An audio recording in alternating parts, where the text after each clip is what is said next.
Hello everyone. I just wanted to take some time this morning, Sunday morning, to go over some information. I've been told by quite a few people that Jesus, Yeshua, didn't speak Greek, that none of the Roman councils spoke Greek, and that none of the apostles spoke Greek, and that all of the New Testament writings were written in Aramaic or Hebrew, and that is patently false. Historically, we can prove that. But what I'm going to do is I'm going to go through some scriptures first, and then we'll go over some stuff. So let's go over to Mark 7:26. Now, this is Mark writing, and this woman is. So let's just go to Mark 7:26. It's way better. So, going to Mark 7:26. So, a Gentile shows her faith, right? So, Mark 24. From there he arose and went to the region of Tyre, Sidon, and he entered a house and wanted no one to know it, but he could not be hidden. This is Yeshua. Okay? For a woman whose young daughter had an unclean spirit heard about him, and she came and fell at his feet. The woman was Greek. So this is a Greek woman. Syrophoenician by birth. She kept asking him to cast a demon out of her daughter. This woman was Greek by birth. Syrophoenician. If she was Greek by birth, that means both of her mother and her father were Greek. Some form of Syrophoenician connection. Now, we know the Phoenicians are patently a Greek culture. They stem from that area of Mesopotamia. And they speak Greek. And here we see Yeshua speaking to her. Speaking to her. If she doesn't speak Hebrew or Aramaic, which she wouldn't because she's Syrophoenician, it was not a requirement for her to... it was absolutely not a requirement for her to speak Hebrew or Aramaic, yet Yeshua speaks to her, and she understands. Yes, this could be a form of biblical tongues. Don't get me wrong. Could be. But then all of the other evidence that is going to support what I'm saying here wouldn't be factually accurate if it was just a will of the Spirit for him to speak Greek just in this moment. But this is evidence here that he spoke Greek. Let's go further. So, Luke 23:38. And an inscription also was written over him in letters of Greek, Latin, and Hebrew. This is the King of the Jews. Okay, now, the part of it that was written in Hebrew, the term here, the first letter of each of the words that's used for this is the King of the Jews, is Yod-He-Vav-He. So it's the name of God, essentially, just in this term that says that he was King of the Jews. But it was also written in Greek, and it was also written in Latin. Now, I'm not going to get started on Latin. Latin is it's its own language, and I have done a little bit of study into Latin. I don't prefer the language. I prefer Greek, and I prefer Hebrew because I actually can't find any hepatic structure hidden in the Latin. But now let's go into hepatic structure. What is hepatic structure? Hepatic structure is the sequence of sevens. I've gone over this in previous videos. This sequence of sevens is an underlying mathematical construction of the biblical text that cannot be contrived.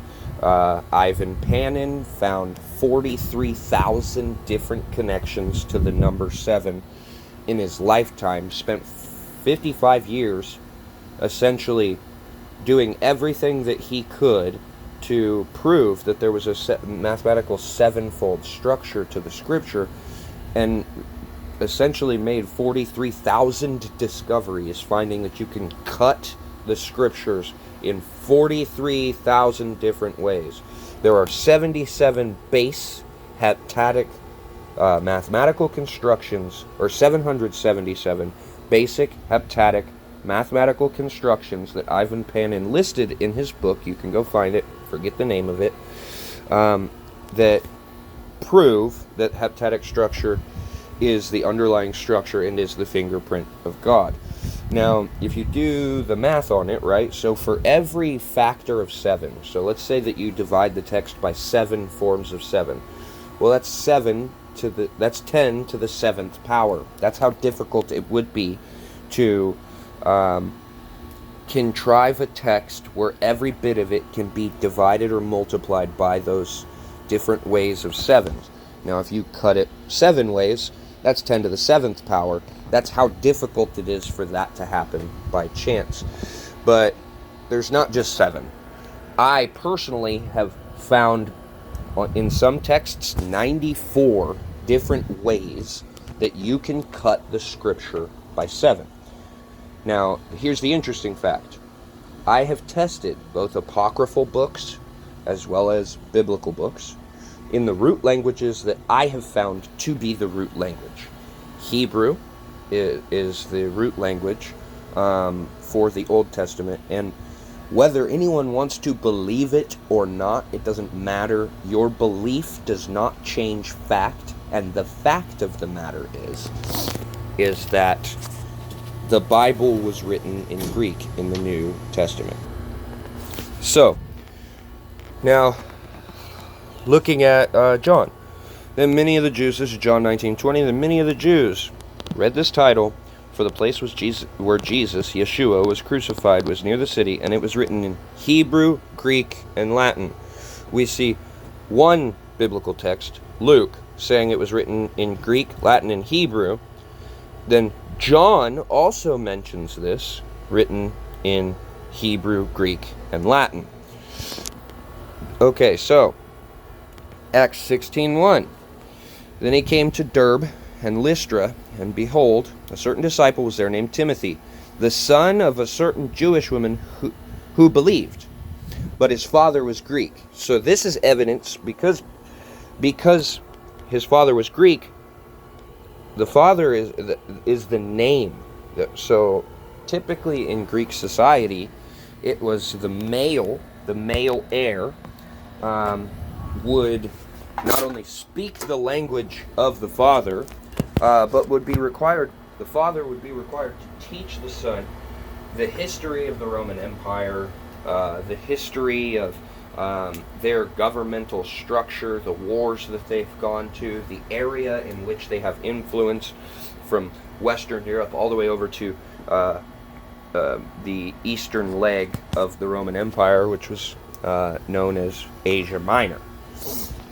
But Greek was the language. Greek and Latin were the main languages for all of the Roman Empire.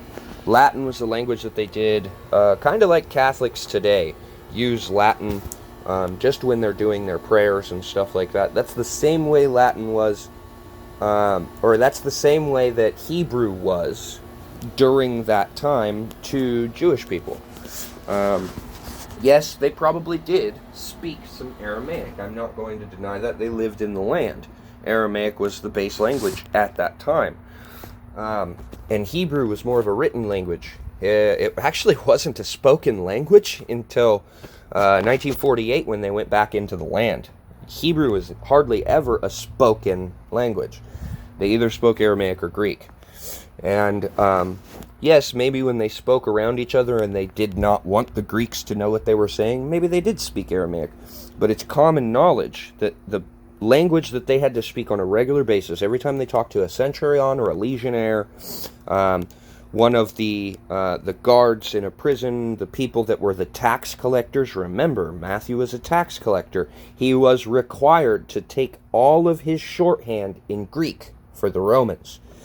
He was required to take his shorthand in Greek, meaning that Matthew would have been more well-versed in Greek than he was in Aramaic.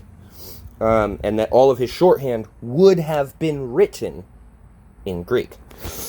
Other evidence of this, okay? So we know that our heptatic structure is very underlying and structures the entire Hebrew text of the Old Testament.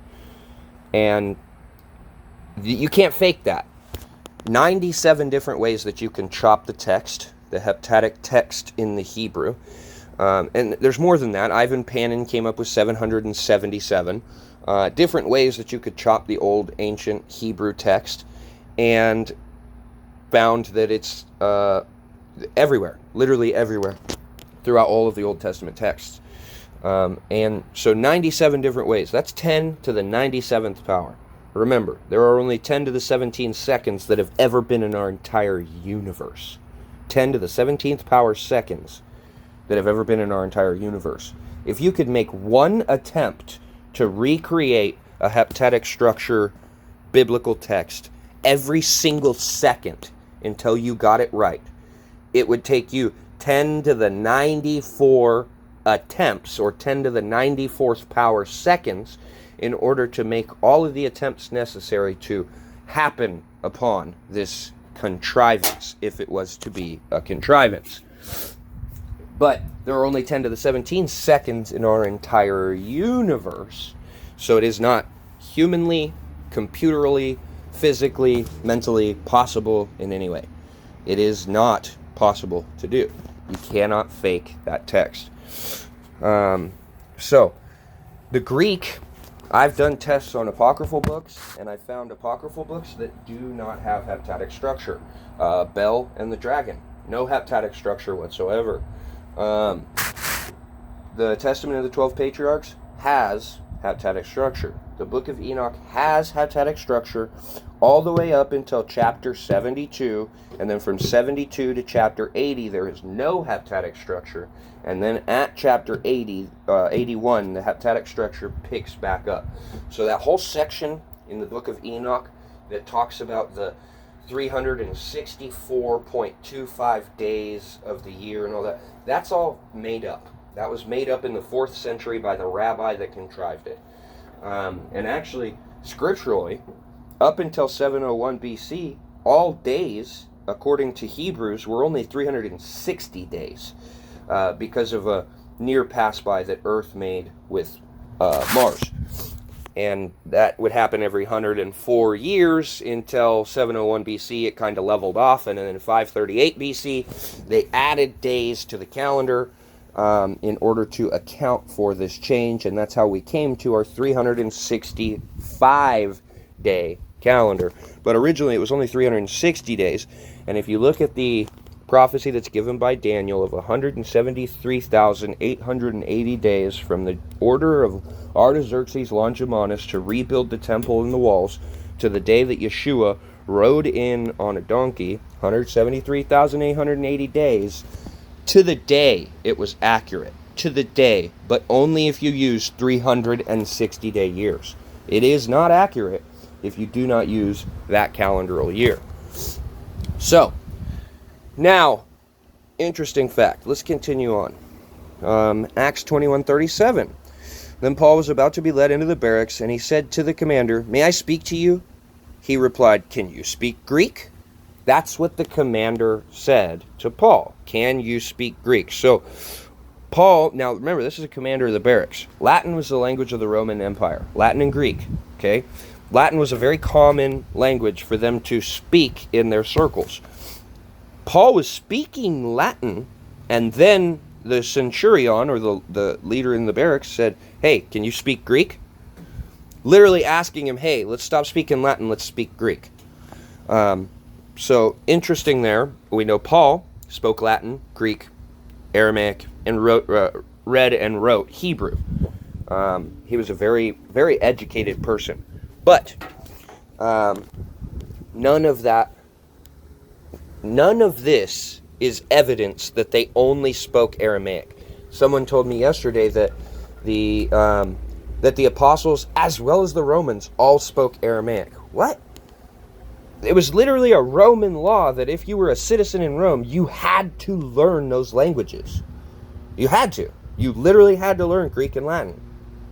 So why would you think that they'd be like, oh, okay, Pontius Pilate and all of the centurions and all of these people, oh, they all naturally spoke Aramaic. No. Interesting is that you see that it was Hebrew, Greek, and Latin that was written on Jesus's wooden placard that went above on his cross. And it was a cross, by the way. For anybody that says it wasn't, there is too much historical evidence to support that it was a cross. Even the camp that the Israelites laid out with the Levitical priesthood in the center and the tabernacle in the center, and then laid out 179,000 people from the tribes of Judah and all of those tribes going one direction. And if you lay it out, if you diagram it yourself, it actually lays out east, north, west, and south. The southern leg is long, the northern leg is shorter, and the western and eastern legs are the exact same size. It's a cross. That's literally the way that they laid themselves out in the wilderness. That was the camp that God ordered them to be in. So you can't tell me that he didn't die on a cross. Why would the camp of Israel allude to a cross? Why would the Hebrew letter? Why would there be a Hebrew letter in the shape of a cross leaned on its side? Just so much points to the cross. So that's not an argument point here. But if you guys want, I'll make a video covering that topic as well. But continuing. Romans 1:16, for I am not ashamed of the gospel of Christ, for it is the power of God to salvation for everyone who believes, for the Jew first, and also for the Greek. Why would the Bible mention the Greek? Why would the Bible have any, if it was all Aramaic, if it was all Hebrew, if Greek had nothing to do with it, why specifically would Paul, in his letter to the Romans, mention that this was for the Jew and the Greek? And the Greek. Why would it mention that? Please explain. But that's not all. Let's look at these. So, this is actually a fragment of Mark 13. And this fragment of Mark 13, this is written in Greek. This is actually one of the oldest fragments that we have. Actually, this is the oldest fragment. Sorry. There's another one that's one of the oldest, but this is the oldest fragment of Mark that we have. It's written in Greek. Want to know what the date from this specific fragment is? 110 AD. They estimate that Mark was written in 85 AD. This means that this could be a fragment of the original. The original. This, right here, this also is written in Greek. This is a fragment of Luke. Luke was written roughly 90 to 95 AD. This is a fragment that is dated to 152 AD. 152 AD. So this, again, could be a fragment of the original. Going on. This is a fragment of the book of John. This is John 14. This, again, written in Greek. Written in Greek. The Gospel of John was written, obviously, after the diaspora. Just like the book of Mark, we believe, was written around the time of the diaspora, 70 AD, because it mentions the fall of the temple. Not in a preemptive sense, but in it had already happened. So we can date Mark, we can date Luke, we can date John, and we can accurately estimate around the years that it was written. We can also date the fragment, and when they did dating on these specific fragments, found them to be from the 1st century AD. The end of the 1st century, beginning of the 2nd century AD. That doesn't seem like it's very far from the original. Really not that far. Not at all. The Crucifixion of Yeshua is by far the most documented, most historically covered, and most well-documented event ever throughout history. if you were to lay all of the pages of historical, just historical, not biblical, but historical documents that the Catholics, the Romans, the Greeks, that they all contain, that they all have of the evidence of the crucifixion of Yeshua, if you were to stack all of the leaflets of paper one on top of another, do you know how high that stack would be? It would be 5,285 feet tall. That's a mile high. A mile. Even if you were to take, the copies that we have and fragments that we have of the Iliad and the Odyssey, which is a very, very prized Greek text, probably would have been considered like their Bible, preemptive to the New Testament. But if you were to take all of the copies that we have of the Iliad and the Odyssey, and you were to stack them on top of each other, it would be about 2 feet high.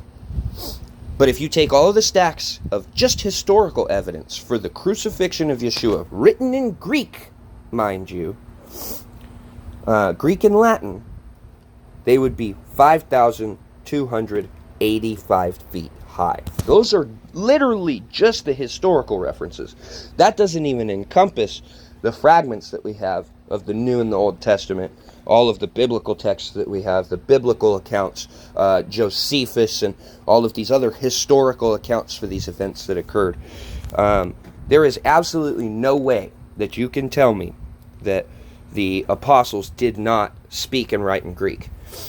Now, if you take the New Testament, the Greek text, and you divide it and cut it and see if it has heptatic structure, just the Gospel of John can be divided over 100 different ways in the Greek to have heptatic structure.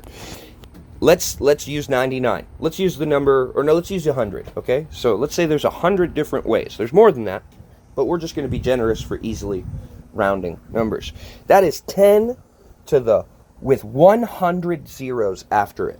That's how difficult it would be to contrive that specific biblical text.